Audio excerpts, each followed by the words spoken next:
ومن سيئات أعمالنا من يهد الله فلا مضل له ومن يضلله فلا هادي له ونشهد أن لا إله إلا الله وحده لا شريك له ونشهد أن سيدنا حبيبنا ومولانا صلى الله عليه وعلى آله وأصحابه أجمعين.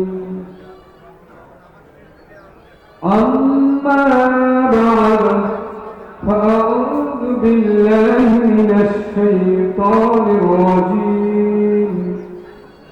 بسم الله الرحمن الرحيم.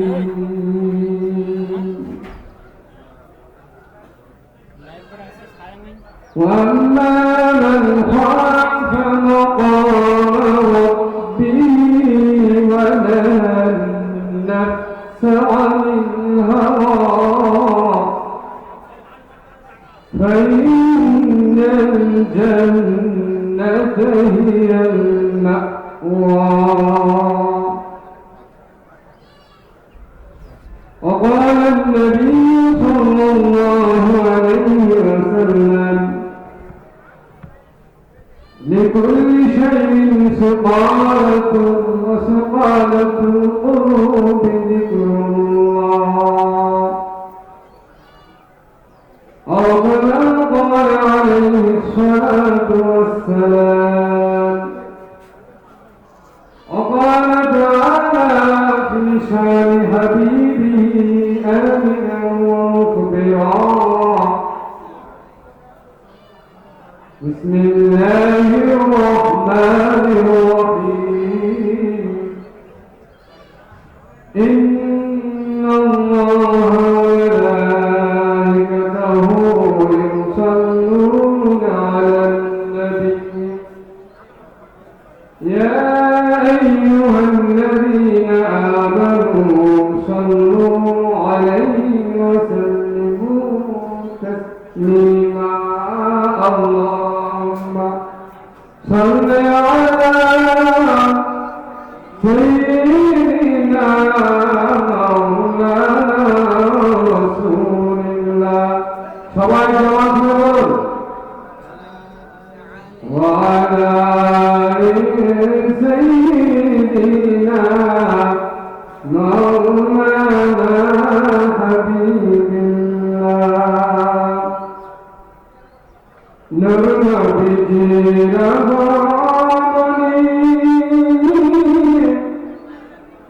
جگات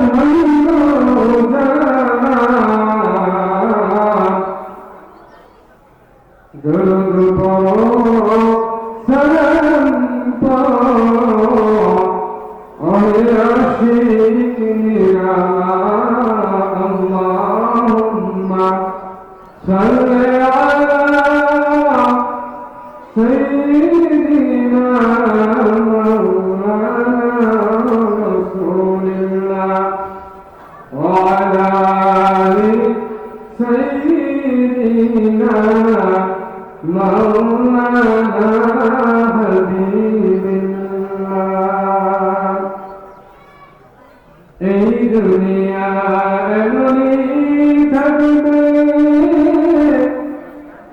আমরা যেদিন থাকব না সবাই মোদের ভুলে যাবে নবীজি আপনি মোদের ভুলবেন না। আল্লাহুম্মা সাল্লি আলা সাইয়্যিদিনা মাওলানা রাসূলিল্লাহ ওয়া আলা আলি সাইয়্যিদিনা শাফিনা হাবিবিল্লাহ।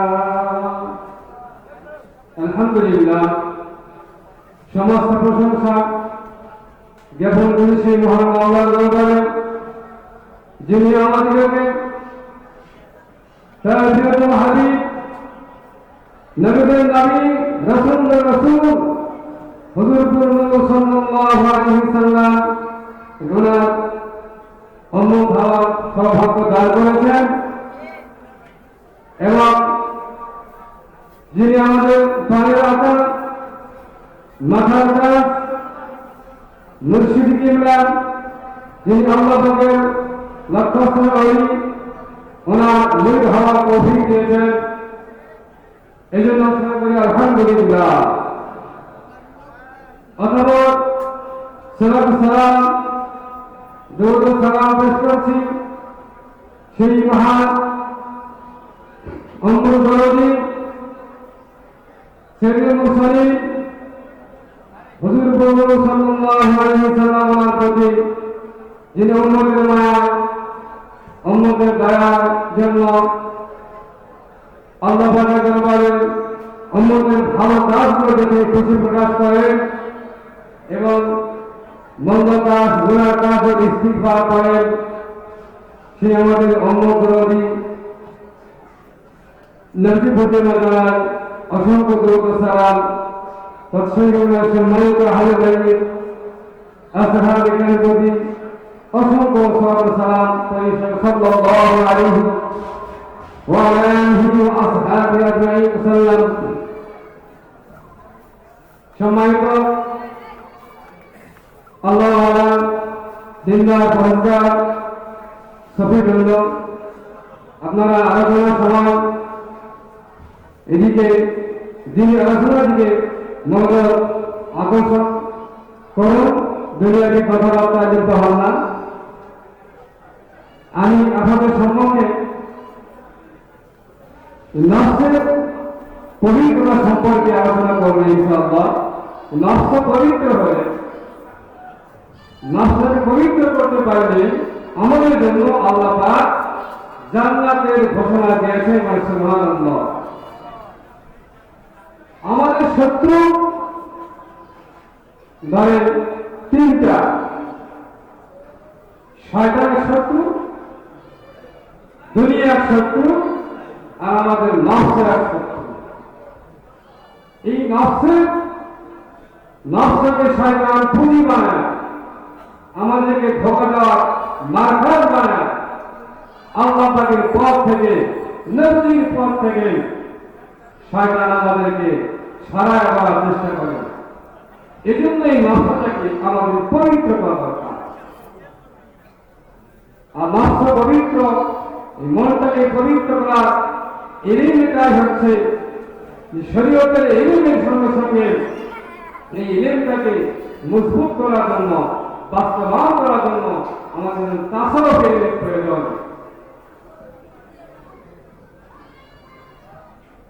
আল্লাহ রাব্বুল আলামিন ইরশাদ করেছেন, বিসমিল্লাহির রাহমানির রাহিম, ওয়া আম্মা মান খাফা মাকামা রাব্বিহি ওয়া নাহান নাফসা আনিল হাওয়া فإن الجنة هي المأوى। الله সূরা নাজিয়াতের মধ্যে ইরশাদ করেছেন, যে ব্যক্তি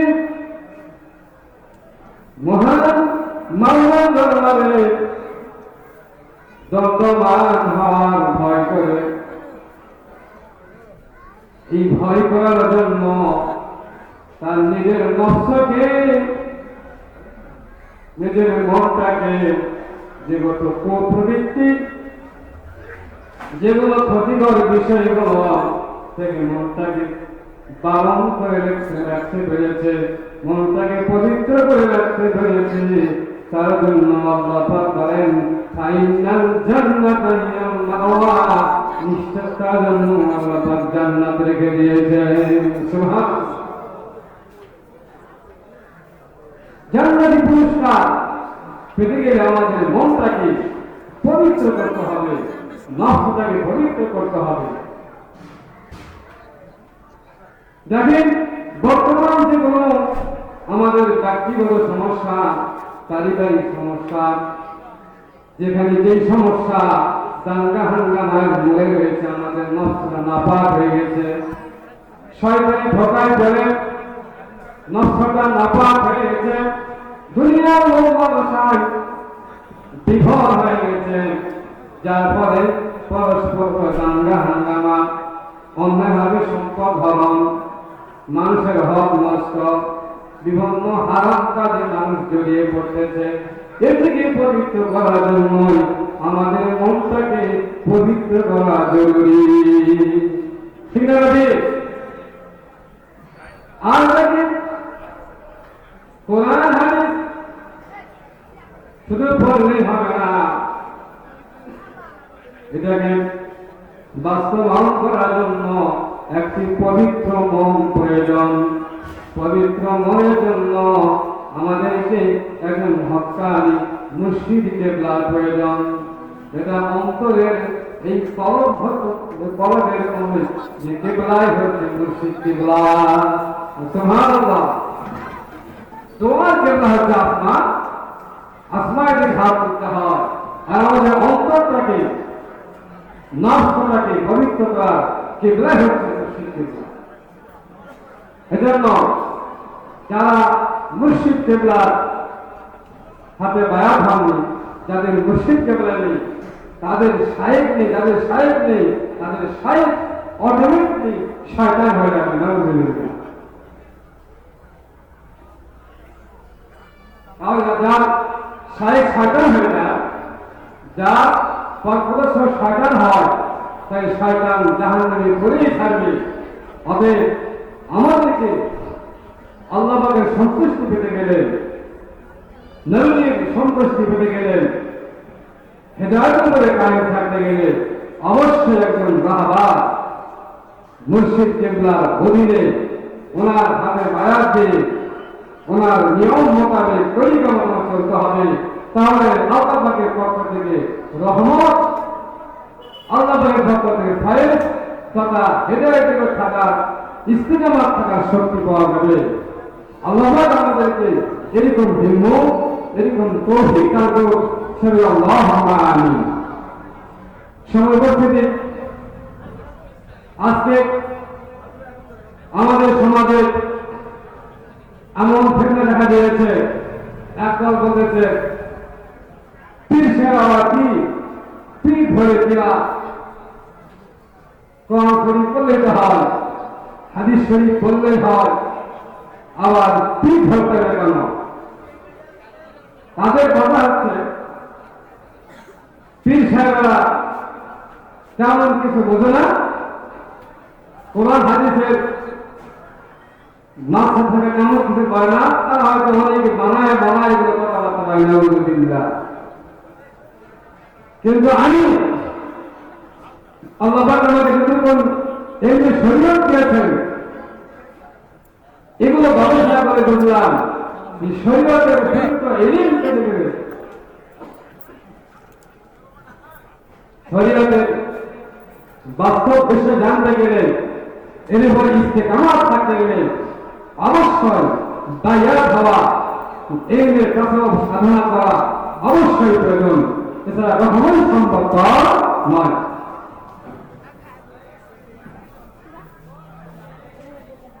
সম্মানিত সুফিবৃন্দ,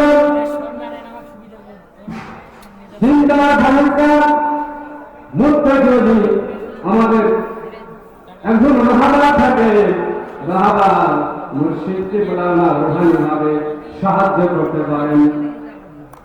এজন্য মুর্শিদকে অপর থাকে গাউসুল আজম বলা যায়। গাউসুল আজম হচ্ছে বড় সাহায্যকারী। লামাজাত গোষ্ঠীর পক্ষ থেকে বলা হয় গাউসুল আজম কাউকে বলা যায় নাই, অর্থে বলে না। গাউসুল আজম তো বড় সাহায্যকারী। এখানে কি আল্লাহ পাক বলা হচ্ছে, আল্লাহ পাকের সিফত বলা হচ্ছে সাহায্যকারী। নাসিরুদ্দিন বলা হয়, হলে সাহায্যকারী, বড় সাহায্যকারী। আল্লাহ ভক্ত হচ্ছেন সর্বমহান, জেনে সর্বপূর্ণ। আর মুর্শিদ কেবলা আল্লাহ পাকের পক্ষ থেকে ভূগোত্ব ক্ষমতায় তিনি সাহায্যকারী, গাউসুল আজম বলা হয়। যেমন তাফসীরে জালালাইন লেখক মুফাসসির আল্লামা ফখরুদ্দীন রাজি রাহমাতুল্লাহ আলাইহি, উনি জগতের একজন মুফাসসির আলেম ছিলেন।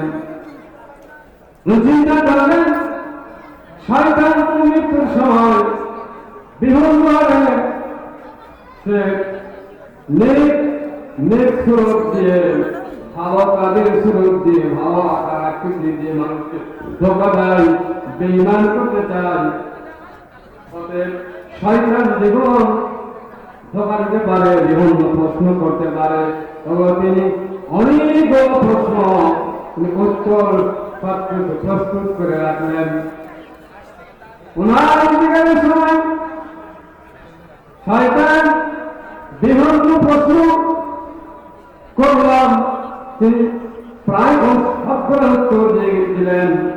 শয়তান যখন একটা প্রশ্ন করল যে আপনি বলেন তো আল্লাহ পাক আছেন, তার দলিল কি? কি বললেন? আল্লাহ পাক আছে, তার দলিল কি? এই অবস্থায় এই পর্যায়ে তিনি একটু হতবাক হয়ে গেলেন, উত্তর দিতে পারতেছিলেন না। এই কঠিন মুহূর্তে ওনার মুর্শিদ কেবলা ছিলেন নাসিরুদ্দিন রহমতুল্লাহ আলাইহি। উনি বাতিনি হারে বুঝতে পারলেন ওনার মুরিদ আটকে গেছেন। উনি অবস্থায় ওযু করতে করতে ওখান থেকে তিনি তাওয়াজ্জুহ হয়েছিলেন। তিনি বললেন, দিন তুমি বলো আল্লাহ পাক দলিল ছাড়া, দলিল ছাড়াও আল্লাহ পাক সুবহানাল্লাহ। কি বললেন? আল্লাহ পাক প্রমাণ ছাড়া, প্রমাণ দিও না। শয়তান ওটা বলার সঙ্গে সঙ্গে শয়তান ছিটকে চলে গেল। সুবহানাল্লাহ। এই যে মুর্শিদ কেবল আমরা আমাদের মুরিদদেরকে তাওয়াজ্জুহ হওয়ার মাধ্যমে এভাবে অনেক বাতিনি সাহায্য করে থাকেন। একে বলা হয় গাউসুল আজমের কোনো বিভিন্ন উপমা দৃষ্টান্ত। সম্রাট উপস্থিতি, তাই আমরা আল্লাহ পাকের মহব্বত, নবীর আদর্শ, এটা এই শরীয়তের বিধানগুলোকে মজবুত থাকে পালন করার জন্য এই ইলমে শরীয়তের সঙ্গে সঙ্গে ইলমে তাসাউফের চর্চা অবশ্যই করতে হবে। তা না হলে এই শরীয়তের উপর ইস্তেকামত থাকা সম্ভব নয়, বরং শরীয়তকে অমান্য করার একটা বিশেষ অংশ চলে আসবে। আর যারা এই অঙ্কের পরিষ্কার করার জন্য ইলমে তাসাউফের জাতীয় হবে না, তাদেরকে তাদের সম্পর্কে ইমাম মালিক রাহমাতুল্লাহ বলেছেন, যে ব্যক্তি ফিকহ অর্জন করলো, শরীয়ত শিক্ষা করলো, তাসাউফ শিক্ষা করলো না, সেই ব্যক্তি হচ্ছে ফাসিক। আর যে ব্যক্তি শরীয়ত শিক্ষা করে না, তাসাউফ শিক্ষা করতে চায়, সে বিভিন্ন পর্যায়ে গিয়ে আদি আকায় নষ্ট করে যাবে। তার ইমান নষ্ট করলে সে জিন্দিকতা কাফির হয়ে যাবে। কি হবে? ইমান হারা হয়ে কাফির হয়ে যাবে, জিন্দিক পাওয়া। আর যে ব্যক্তি এমনি শরীয়ত শিখেছে, এমনি মারিফাত অর্জন করেছে, সেই ব্যক্তি মুহাক্কিক হয়েছে, মুহাক্কিক আলিম হয়েছে। সুবহানাল্লাহ। তাহলে বোঝা গেল কি ইলমে শরিয়ত, ইলমে তরিকত, তাসাউফি ইলম, এই দুই ইলম শিক্ষা করা প্রয়োজন। যাদের মাঝে দুই ইলম নেই তারা নবীর ওয়ারিস হতে পারবে না। পরিপূর্ণভাবে নবীর ওয়ারিস হতে গেলে দুই ইলম প্রয়োজন। সুতরাং যারা এখন পর্যন্ত শরীয়তের সঙ্গে সঙ্গে তাসাউফি ইলমের চর্চা শুরু করেন নাই, মুর্শিদ কেবলা হাতে গা খান নাই, অবশ্যই আমাদের মুর্শিদ কেবলা এমন আমাদের মাথার কাজ, উনি এই বিষয়ে এবং পারদর্শী, এই পরিবর্তন পারদর্শী। আমি নিজে বলতে চাই, আমি আমার মুর্শিদ কেবলার সাথে বায়াত হওয়ার পর থেকে আমার বাতিনি ভাষা এমন বুঝতে পেরেছি অল্প দিনের মাঝে, যেটা আমি এর আগে অন্যান্য বিভিন্ন দরবারে হয়তো সাধারণভাবে বায়াত বা ইস্তিগফার এগুলো করতাম, তারপরে কিছু তাওয়াজ্জুহ ব্যাপারটা পুরো যায়নি। কিন্তু হুজুর কেবলার নিকটে খাসভাবে বায়াত হওয়ার পর থেকে আল্লাহ পাকের রহমতে ওনার পক্ষ থেকে তাওয়াজ্জুহ ফেরেশতা আমি ভালোভাবে বুঝতে পারছি। সুবহানাল্লাহ। মেমোরি কার্ড সেটা কবে? অতএব নিঃসন্দেহে আল্লাহ পাকের লক্ষ্যস্থান করি, আপনারা যারা বায়াত হলেন আমি আহ্বান করব আমাদের মুর্শিদ কেবলার হাতে অবশ্যই বায়াত গ্রহণ করে ইলমে শরিয়তের পথ, ইলমে তরিকতের পথকে উন্নয়ন করার জন্য সকলেই চেষ্টা করবেন। এই চেষ্টা আমাদের মুক্তি পাওয়ার চেষ্টা, ইহকাল পরকালে মুক্তি পেতে গেলে অবশ্যই আমাদের আত্মার উন্নতি করতে হবে। এই আত্মার উন্নতি করার জন্য যে কলবি জিকির, এরা বারবার কলবি জিকির হুজুরের পক্ষরা বলতেছেন আমাদের কলব থেকে জারি করার জন্য সকাল সন্ধ্যায় কলবি জিকির করতে হবে। তাহলে কি হবে? অন্তরটা পরিষ্কার হবে। আপনারা বলেছেন যে কুল্লি শাইইন সিকারাতুন, সিকারাতুল কুলুবি যিকরুল্লাহ। প্রত্যেক প্রত্যেকটা পরিষ্কার করার যন্ত্র আছে, আর অন্তরটাকে পরিষ্কার করার যন্ত্র হচ্ছে আল্লাহ পাকের জিকির। সুতরাং আমাদেরকে আল্লাহ পাক তরিকার নিয়ম অনুযায়ী জিকির আজকার করে তথা পাঁচ অনুসার সর্বক্ষণিক আল্লাহ পাকের জিকির নিঃশ্বাস জানতে ফেলতে যাকে ঘুষ ফরমান বলা হয়, পাঁচ অনুসার বলা হয়, এভাবে জিকির আজকার করে আল্লাহ পাকের মহব্বত এবং মারিফাত অর্জন করে আমাদের আত্মাকে সুস্থ করার তৌফিক দান করুন। আল্লাহুম্মা আমিন। আল্লাহুম্মা আমিন। এবার বক্তব্য শেষ করছি। আসসালামু আলাইকুম ওয়া রাহমাতুল্লাহ।